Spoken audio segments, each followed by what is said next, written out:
بسم اللہ الرحمن الرحیم۔ السلام علیکم ورحمۃ اللہ وبرکاتہ۔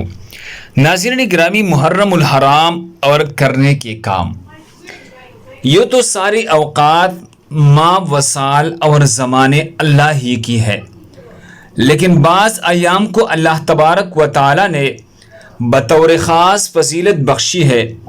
انہیں میں سے ماہ محرم الحرام کے بابرکت ایام بھی ہے۔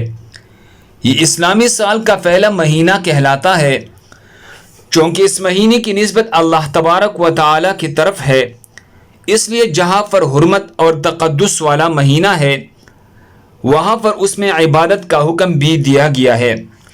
اس کے خلاف شریعتی امور، بدعات اور رسومات و خرافات میں ضائع نہیں کرنا چاہیے، بلکہ اس بارے جتنے تعلیم شریعت اسلامیہ میں موجود ہے، افراط و تفرید سے بالاتر ہو کر فقط اسی پر عمل کرنا چاہیے۔ احادیث میں دو کاموں کے کرنے کی فضیلت مذکور ہے: روزہ رکھنا، عاشورہ کے دن اہل و عیال پر وسعت کرنا۔ اللہ ہم سب کو اس پر عمل کرنے کی توفیق عطا فرمائے۔ دوسری مسلمانوں کے فائدے کے لیے آگے ضرور شیئر کریں۔ جزاکم اللہ۔